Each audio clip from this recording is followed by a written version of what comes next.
आसावा brothers commerce junior college, concept based education, जहां सपने सच होते हैं। Good morning friends, myself Gautam Jain.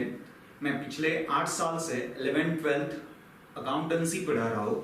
तो आज मैं आपको 11th में बुक कीपिंग एंड अकाउंटेंसी ये सब्जेक्ट पढ़ाने वाला हूँ। तो आपके सब्जेक्ट का नाम है बुक कीपिंग एंड अकाउंटेंसी। अब इस सब्जेक्ट को हम वेरियस नाम से भी कॉल करते हैं। कोई कहता है अकाउंटेंसी, कोई कहता है अकाउंटिंग। तो इट इज सिमिलर नेम, ये सब उसी सब्जेक्ट के सिमिलर नेम है। और ये जो सब्जेक्ट है ये आपके प्रैक्टिकल लाइफ से रिलेटेड सब्जेक्ट है। इस सब्जेक्ट में हम जो कुछ स्टडी करने वाले हैं वो सारी चीजें आपके साथ ऑलरेडी हो चुकी है या फिर हो रही है या फिर होने वाली है। तो हम सबसे पहले तो बुक कीपिंग एंड अकाउंटेंसी का मीनिंग क्या होता है ये हम समझ लेते हैं। तो एक सिंपल सी भाषा में अकाउंटिंग का या फिर अकाउंटेंसी का मतलब होता है हिसाब किताब रखना। और हिसाब किताब रखने के लिए जिस पर्सन को पढ़ना लिखना आता है वो पर्सन अपना प्रॉपरली हिसाब किताब रख सकता है।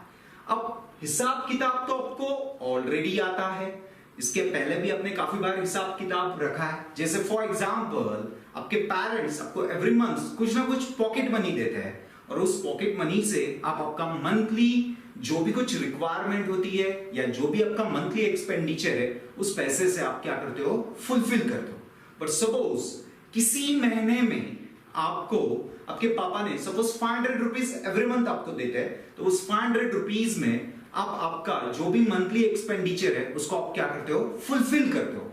बट सपोज किसी महीने में आपको और पैसे की रिक्वायरमेंट है, तो फिर उस केस में आप क्या करते हो, फिर से आपके पेरेंट्स को पैसे के लिए क्या करते हो, डिमांड करते हो। तो इन दैट केस पेरेंट्स आपको पहले पूछते हैं कि मैंने आपको जो पहले 500 रुपए दिए थे उस पैसे का आपने क्या किया। तो फिर आप क्या करते हैं, एक नोटबुक लेते हैं और उस नोटबुक पे अपने पेरेंट्स को क्या करते हो, हिसाब किताब लिख के देते हो कि 500 में से मैंने 200 रुपीज के नोटबुक लाए, 100 रुपीज मूवी के लिए खर्च हुए, 200 रुपीज के एनी अदर एक्सपेंसेस किए। ऐसा डिटेल रिकॉर्ड्स आप अपने पेरेंट्स को सबमिट करते हो एंड देन फिर आपके पेरेंट्स आपको क्या करते हैं, एडिशनल मनी देते हैं। तो आपने ये जो हिसाब किताब जो रखा है वो भी वन टाइप ऑफ क्या है, अकाउंटेंसी है। बट आप जो हिसाब किताब रखते हो ये प्राइमरी लेवल ऑफ हिसाब किताब है। जिस तरह से आपको हिसाब किताब रखना आता है आप उसी तरह से उस हिसाब किताब को आप क्या करते हो, रिकॉर्ड करते हो। बट हमें 11th में जो हिसाब किताब देखना है वो किसी बिजनेस के बारे में देखना है। बिजनेस ये भी एक पर्सन है और इस बिजनेस को हम कहते हैं आर्टिफिशियल पर्सन। तो आप यहां पे बिजनेस का हिसाब किताब रखने वाले हो, बट यहां पे जो हिसाब किताब रखने का जो मेथड होता है वो साइंटिफिक होना चाहिए। बिकॉज ऑफ कोई भी पर्सन जब भी बिजनेस का हिसाब किताब करेगा तो वो हिसाब किताब इस तरह से होना चाहिए कि जिसको हर कोई इजीली अंडरस्टूड कर सके। बट इसके पहले आपने जो हिसाब किताब रखा है वो अपने बेसिक लेवल में रखा है और वो हिसाब किताब आपके अलावा किसी और को समझ में नहीं आता। बट यहां पे हमें वही systematic manner of accounting, systematic manner में हम बिजनेस का हिसाब किताब कैसे रख सकते हैं वो हमें यहां पे क्या करना है, सीखना है। तो अकाउंटेंसी का सिंपल्स की भाषा में मतलब होता है हिसाब किताब रखना। आपके पास जो भी कुछ पैसा आ रहा है या फिर अपने उस पैसे में से कितना पैसा आपने स्पेंड किया है और एट प्रेजेंट आपके पास कितना पैसा है, इन तीनों का तालमेल लगाना, दैट इज कॉल्ड एज हिसाब किताब करना। और उसी को हम कह सकते हैं दैट इज अकाउंटेंसी। पर जब हम बिजनेस का हिसाब किताब करते हैं तो बिजनेस का हिसाब किताब हम ओरली नहीं कर सकते। तो उस हिसाब किताब को या फिर आपके बिजनेस में जो भी कुछ ट्रांजैक्शंस होते हैं, ट्रांजैक्शंस का मतलब होता है लेन देन। तो उन ट्रांजैक्शंस को सबसे पहले आपको किसी प्रॉपर बुक में रिकॉर्ड करना पड़ेगा। जब आप आपके बिजनेस के ट्रांजैक्शंस प्रॉपरली किसी बुक्स में रिकॉर्ड करोगे तो उस सिस्टम को बुलाया जाएगा बुक कीपिंग। Book keeping. तो बुक कीपिंग का मतलब होता है systematic record of business transaction. तो आपके बिजनेस में जो भी कुछ ट्रांजैक्शंस हो रहे हैं, जैसे आपके बिजनेस में क्या क्या ट्रांजैक्शंस होते हैं, जैसे आप कोई भी बिजनेस देखोगे तो बिजनेस में एवरी टाइम बिजनेसमैन अपने सप्लायर से गुड्स परचेज करता है, फिर वो गुड्स हम अलग अलग कस्टमर्स को क्या करते हैं, सेल आउट करते हैं। एज वेल एज हमारे बिजनेस में कुछ खर्चे होते हैं, जैसे हमें हमारे शॉप का रेंट देना पड़ता है, इलेक्ट्रिसिटी का खर्चा करना पड़ता है, हमारे पास कोई स्टाफ है तो उस स्टाफ को एवरी मंथ हमें सैलरी देनी पड़ती है। इसके अलावा भी काफी सारे स्मॉल नेचर ऑफ एक्सपेंसेस आपके बिजनेस में इनकर्ड होते हैं। तो अब ये सारे एक्सपेंसेस या जो भी कुछ अपने ट्रांजैक्शंस आपके बिजनेस में किए हैं, ये सारे ट्रांजैक्शंस हम ओरली हमारे माइंड में स्टोर नहीं कर सकते। तो दैट्स व्हाई उन ट्रांजैक्शंस को हम सबसे पहले एक प्रॉपर बुक्स में रिकॉर्ड करेंगे और उस रिकॉर्डिंग को हम क्या कहेंगे, बुक कीपिंग। अब ये बुक कीपिंग का कंसेप्ट कैसे आया? अकाउंटिंग जो है वो काफी सारे सालों से की जा रही है, मींस लास्ट 500 इयर्स से अकाउंटिंग हो रही है, बट डे बाय डे उस अकाउंटिंग में क्या हुआ है, इंप्रूवमेंट आया है। अब पहले के जमाने में जो ट्रेड होते थे या जो व्यापार होता था वो काफी स्मॉल लेवल पे होता था। जैसे एक विलेज, अपने विलेज में ही कोई पर्सन है जो अपना जो भी ट्रेड है या जो भी व्यापार है वो एक ही विलेज में करता था। तो उस समय उस बिजनेसेस में जो ट्रांजैक्शंस होते थे वो काफी कम होते थे। 4-5 लोगों से ही हम गुड्स परचेस करते थे और सेलेक्टिव पीपल्स को ही हम वो गुड्स क्या करते थे, सेल आउट करते थे, और बिजनेस में जो भी कुछ खर्चे थे वो भी काफी कम होते थे। तो दैट्स व्हाई उस जमाने में कोई लिखने की जरूरत नहीं होती थी, क्योंकि ट्रांजैक्शंस कम है तो हम इजीली वो ट्रांजैक्शन हमारे माइंड में स्टोर करके रख सकते हैं। बट डे बाय डे जिस तरह से इकोनॉमिक डेवलपमेंट होते गया, उसी तरह से अकाउंटिंग एंड बिजनेसेस में भी जस्ट डेवलपमेंट होते गया। मॉडर्न ट्रेड में आप देखोगे तो बिजनेस में number of transaction in a day happens होते, और वो सारे ट्रांजैक्शन ओरली माइंड में स्टोर करना आज हमारे लिए पॉसिबल नहीं है। अब जैसे फॉर एग्जांपल आपने मुझे आज पूछा कि सर, या फिर मैं किसी को पूछता हूं कि आज आपने सवेरे ब्रेकफास्ट में क्या खाया, तो आज आप मुझे बता सकते हो कि सर हमने जस्ट पोहे खाए, या कोई बोल सकता है मैंने उपमा खाया, आप मुझे बता सकते हो। बट मैं आपको पूछता हूं कि लास्ट नाइट आपने डिनर में क्या खाया, तो आपको क्या करना पड़ेगा, थोड़ा सोचना पड़ेगा। देन थोड़ा सोचने के बाद आप मुझे क्या कर सकते हो, आंसर्स दे सकते हो। बट मैं आपको बोल रहा हूं वन डे पहले आपने मॉर्निंग में क्या खाया था, तो आपको और सोचना पड़ेगा। जो एक्टिविटी आप बार बार करते हो तो वो एक्टिविटीज एज इट इज हमारे माइंड में स्टोर होके नहीं रहती है। तो हम मतलब एक दिन 2 दिन में जो खाया वो हम बता सकते हैं, बट 1 वीक पहले क्या खाया वो हम बता सकते हैं क्या? नहीं। तो सिमिलर वे आपके बिजनेस में जो भी कुछ ट्रांजैक्शंस हो रहे हैं वो ट्रांजैक्शन फ्रीक्वेंटली हैपन होते हैं। बार बार आप परचेज करते हो, बार बार आप सेल करते हो, बार बार आप कोई खर्चा करते हो, तो ये सारे ट्रांजैक्शन हम ओरली हमारे माइंड में स्टोर नहीं कर सकते। दैट्स व्हाई हमें वो ट्रांजैक्शन प्रॉपरली कहीं तो भी रिकॉर्ड करना जरूरी है। और जब तक हम ट्रांजैक्शन प्रॉपरली रिकॉर्ड नहीं करेंगे तब तक हम उस बिजनेस की अकाउंटेंसी नहीं कर सकते। तो अकाउंटेंसी के लिए सबसे पहले क्या होना जरूरी है? Book keeping. तो बुक कीपिंग का मतलब होता है systematic record of business transaction. तो आपके बिजनेस में जो भी कुछ डीलिंग्स होंगी उन सारे डीलिंग्स को जब आप प्रॉपरली किसी बुक्स में रिकॉर्ड करोगे तो उस रिकॉर्डिंग को हम क्या कहेंगे? Book keeping. और जो भी कुछ डाटा आपने रिकॉर्ड किया है उस डाटा के बेसिस पे जब आप कोई रिजल्ट फाइंड आउट करोगे तो वो रिजल्ट फाइंड आउट करने की जो प्रोसेस होती है that is called as accountancy. तो अकाउंटेंसी के लिए सबसे पहले बुक कीपिंग करना जरूरी है, और ये बुक कीपिंग हर कोई कर सकता है। जिस पर्सन को पढ़ना लिखना आता है वो पर्सन इजीली आपने बिजनेस में जो भी कुछ ट्रांजैक्शंस होते हैं उन ट्रांजैक्शंस को सिस्टमैटिकली वो क्या कर सकता है, रिकॉर्ड कर सकता है। बुक कीपिंग ये एक आर्ट है, ये एक कला है जिसमें आपको बिजनेस के ट्रांजैक्शंस किस तरह से रिकॉर्ड करने हैं वो बताए जाते हैं। और बिजनेस की जो अकाउंटिंग होती है वो काफी इंपॉर्टेंट होती है, बिकॉज ऑफ बिजनेस की अकाउंटिंग पे काफी सारे यूजर्स डिपेंड होते हैं। बिजनेस की अकाउंटिंग या बिजनेस का जो हिसाब किताब होता है वो सभी को इजीली समझ में आना चाहिए, बिकॉज ऑफ उस हिसाब किताब को देखने वाले काफी सारे लोग होते हैं।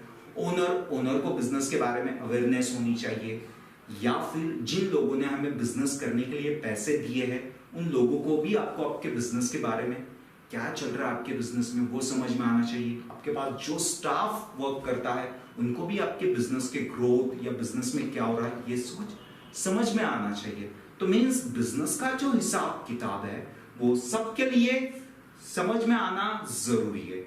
और बेसिकली जब हम जस्ट कॉमर्स में एंटर होने से पहले भी हम हिसाब किताब रखते हैं, बट वो जो हिसाब किताब का मेथड है वो साइंटिफिक मेथड नहीं है। अब जैसे फॉर एग्जांपल मुझे भी एवरी मंथ पॉकेट मनी मिलता था तो मैं मेरे वे से मेरा हिसाब किताब रखता था, बट वही हिसाब किताब मैं किसी और को शो करूं तो उस पर्सन को समझ में नहीं आएगा, बिकॉज ऑफ मेरे पास कोई सिस्टमैटिक वे नहीं है। बट यहां पे आपको जो हिसाब किताब रखने का तरीका बताया जाएगा वो सिस्टमैटिक वे में बताया जाएगा, और वो हिसाब किताब हमें किसके लिए रखना है, बिजनेस के लिए। और आपके बिजनेस से रिलेटेड जो भी कुछ ट्रांजैक्शंस होंगे उन ट्रांजैक्शंस को सबसे पहले आपको बुक्स ऑफ अकाउंट्स में रिकॉर्ड करना है, और उस रिकॉर्डिंग के बेसिस पे आप आपके बिजनेस के ट्रांजैक्शंस के रिकॉर्ड के बेसिस पे आप आपके बिजनेस के रिजल्ट फाइंड आउट करोगे।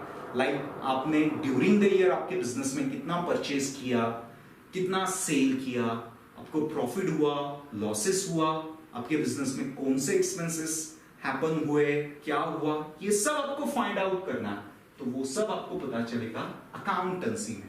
बट अकाउंटेंसी से पहले आपने क्या करना जरूरी है, बुक कीपिंग। तो बुक कीपिंग का मीनिंग सबको समझ में आ चुका है। तो बुक कीपिंग का मतलब होता है systematic record of business transaction.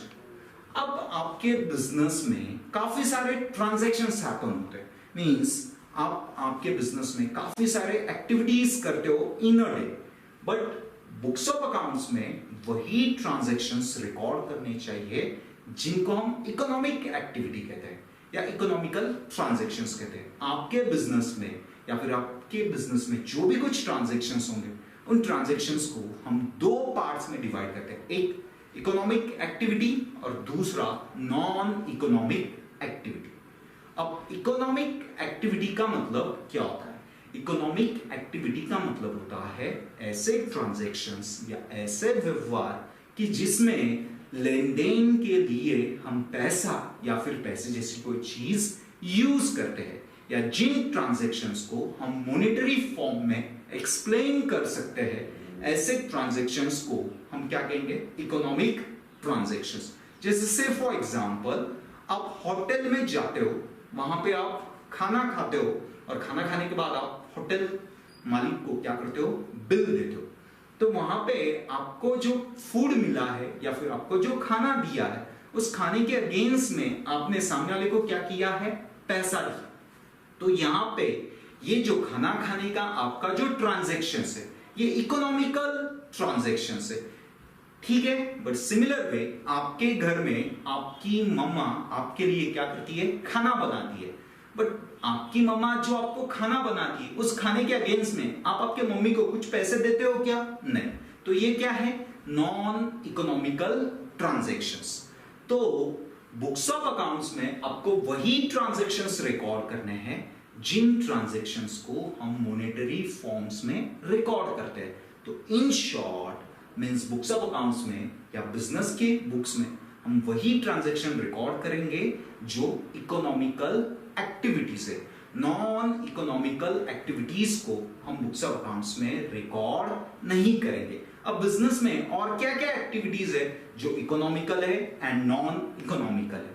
अब जैसे फॉर एग्जांपल आपके बिजनेस में स्टाफ है, स्टाफ के वजह से आपकी ग्रोथ हो रही है, जिस स्टाफ के हार्डनेस, स्टॉक, जो भी आपका स्टाफ है वो प्रॉपरली आता है, आपके बिजनेस को लुक आउट करता है, प्रॉपरली आपको सर्विस देता है, तो इन चीजों के वजह से आपके बिजनेस की डेवलपमेंट हो रही है। बट ये सारी चीजें मीन स्टाफ की पंक्चुअलिटी या फिर उसकी जो ऑनेस्टी है, उसको आप बुक्स ऑफ अकाउंट्स में रिकॉर्ड नहीं कर सकते हो, बिकॉज ऑफ उनको आप in terms of money measure नहीं कर सकते हो, क्योंकि वो क्या हो चुके हैं, नॉन इकोनॉमिकल ट्रांजैक्शंस। बट आप किसी से कोई सर्विस ले रहे हो और उस सर्विस के अगेंस्ट में आप उसको कुछ पैसा दे रहे हो, जैसे फॉर एग्जांपल स्टाफ मेरे पास जॉब करता है, तो उस जॉब के अगेंस्ट में मैं उसको क्या दे रहा हूं, पैसा दे रहा हूं एज अ सैलरी। तो सैलरी मेरे लिए मेरा क्या है, वन टाइप ऑफ खर्चा है, और ये मेरे लिए मेरा एक इकोनॉमिकल ट्रांजैक्शन है।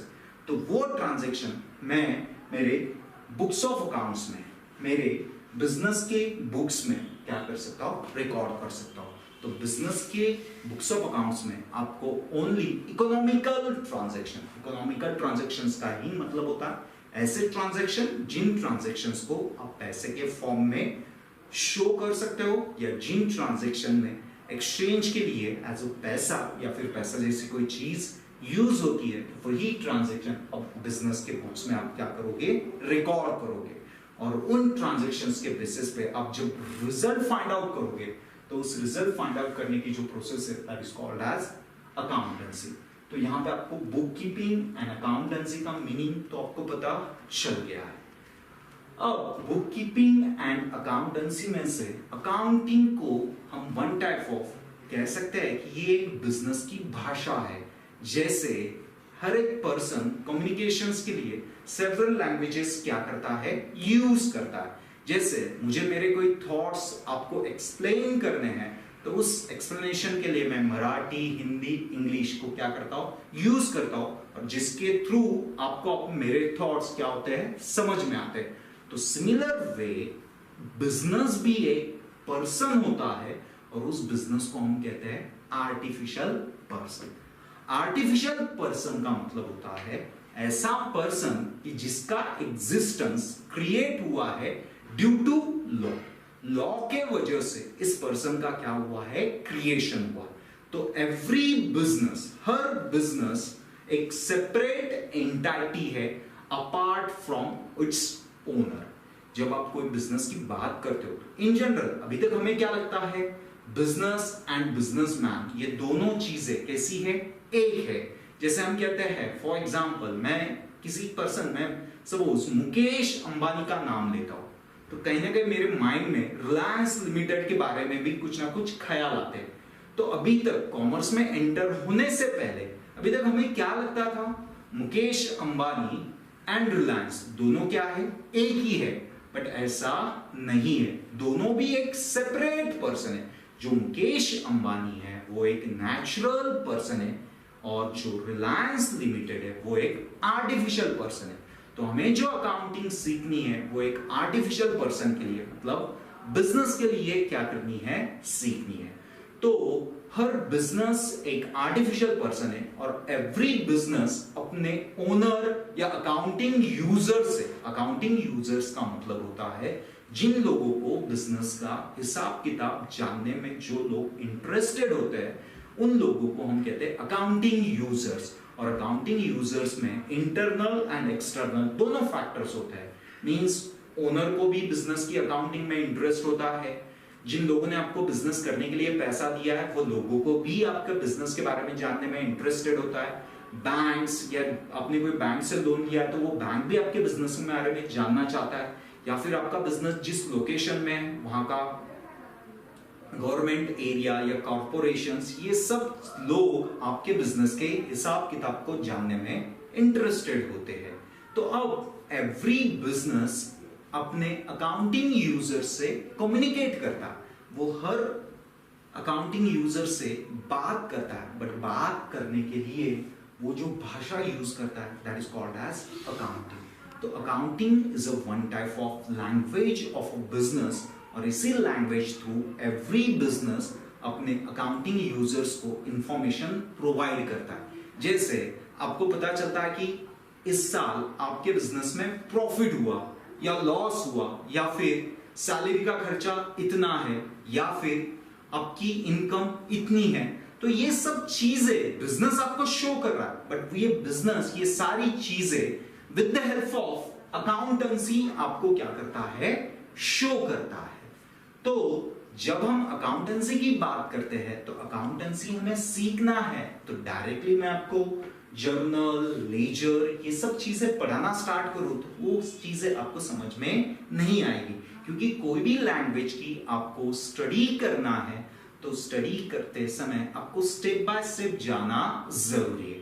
जैसे फॉर एग्जांपल आपको इंग्लिश सीखना था, तो इंग्लिश सीखने के लिए आपने डायरेक्टली इंग्लिश के बुक्स लाए और पढ़ना स्टार्ट किया, तो आपको इंग्लिश आया क्या?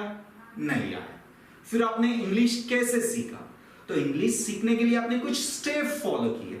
जैसे फॉर एग्जांपल सबसे पहले मैंने सीखी ABCD, that is called as alphabets. तो जब भी आपको इंग्लिश सीखना है तो सबसे पहले आपको क्या सीखना पड़ता है? Alphabets, ABCD। फिर जैसे ही आपको अल्फाबेट्स आने लगे तो फिर आपने क्या सीखे? वर्ड्स, स्मॉल स्मॉल वर्ड्स बनाए। फिर जैसे ही आपको वर्ड्स आने लगे तो आपने क्या बनाए? सेंटेंसेस।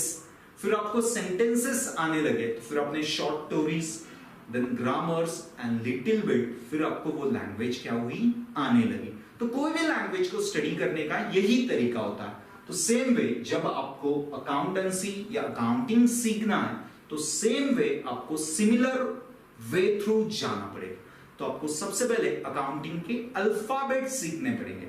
अब अकाउंटिंग में तो कोई ABCD नहीं है, बट अकाउंटिंग ये एक लैंग्वेज है, तो हर लैंग्वेज के अपने कुछ वर्ड्स एंड टर्मिनोलॉजी होती है, और वो वर्ड्स एंड वो टर्मिनोलॉजी जब तक आपको समझ में नहीं आएगी तब तक आप अकाउंटिंग को समझ नहीं सकते हो। जैसे फॉर एग्जांपल कोई चीज है, जैसे आपका हाउस, आपका मकान। तो मकान इस वर्ड को हम काफी सारे भाषा में अलग अलग नाम से कहते हैं। जैसे मराठी में हम कहते हैं मकान को घर, हिंदी में हम कहते हैं मकान, और इसी को इंग्लिश में हम कहते हैं होम। चीज एक ही है, बट उस चीज को हमने कितने नाम से बुलाया? 3 नाम से, क्योंकि मुझे 3 लैंग्वेजेस आती थी। तो similar way books of accounts में क्या रिकॉर्ड किया जा रहा है या क्या हम रिकॉर्ड करते हैं, ये कुछ आपको समझना है या फिर आपको अकाउंटिंग सीखना है, तो सबसे पहले अकाउंटिंग के आपको कुछ वर्ड्स है जो आपको समझ में आने चाहिए। जैसे कैपिटल, डेटर्स, क्रेडिटर्स, ये चीजें क्या होती है। जब तक ये चीजें आपको क्लियर नहीं होगी तब तक आप कोई भी बिजनेस की अकाउंटिंग समझ नहीं सकते हो। तो जब भी हम अकाउंटेंसी स्टार्ट करेंगे तो सबसे पहले बेसिकली हम स्टार्ट करेंगे बेसिक कंसेप्ट से। तो बेसिक कंसेप्ट वो टर्मिनोलॉजी है जो अकाउंटिंग में बार बार यूज की जाती है। ये अकाउंटिंग की वन टाइप ऑफ अल्फाबेट्स है। जब आपको ये टर्मिनोलॉजी समझ में आ जाएगी तो उसके बाद आप कोई भी बिजनेस की, मींस आपके सराउंडिंग में जो भी बिजनेस है उसमें काफी सारे टाइप्स ऑफ बिजनेस है। कोई बिजनेस सोल प्रोप्राइटरशिप है, कोई बिजनेस पार्टनरशिप फॉर्म है, कोई बिजनेस जॉइंट स्टॉक कंपनी है, कोई कोऑपरेटिव सोसाइटीज है। तो एवरी आर्टिफिशियल बिजनेस अपने बिजनेस के रिजल्ट फाइंड आउट करने के लिए अकाउंटिंग प्रिपेयर करता है। तो अकाउंटिंग थ्रू ही आपको आपके बिजनेस के प्रॉफिट, लॉसेस, एक्सपेंसेस, इनकम या फिर असेट्स, प्रॉपर्टी जो भी कुछ है उसके बारे में आपको पता चलता है। बट अकाउंटेंसी के लिए सबसे पहले आपने क्या करना जरूरी है? Book keeping. And book keeping का मतलब क्या होता है, जो हमने अभी समझ के लिया। तो बुक कीपिंग का मतलब होता है systematic record of business transaction. तो आपके बिजनेस में जो भी कुछ लेन देन हो रही है, बट वो लेन देन कैसे होनी चाहिए? इकोनॉमिकल फॉर्म में, मतलब जिस लेन देन में पैसा या फिर पैसे जैसी कोई चीजें इन्वॉल्व है, तो वही चीजें आप बुक्स ऑफ अकाउंट्स में क्या कर सकते हो? रिकॉर्ड कर सकते हो। और उस रिकॉर्डिंग के बेसिस पे आप आपके बिजनेस का जो भी कुछ रिजल्ट फाइंड आउट करोगे, दैट इज प्रॉफिट, लॉस, तो दैट इज वो पार्ट कवर हो सकता है अकाउंटेंसी में, वो पार्ट कवर होगा अकाउंटेंसी में। बट अकाउंटेंसी को सीखने से पहले, अकाउंटिंग ये एक लैंग्वेज है, तो लैंग्वेज को सीखने के लिए हमें सबसे पहले स्टेप बाय स्टेप जाना पड़ेगा। तो सबसे पहले हमें क्या सीखना पड़ेगा? Basic concept. तो नेक्स्ट लेक्चर हम जो भी है वो सीखेंगे अकाउंटिंग के बेसिक कंसेप्ट।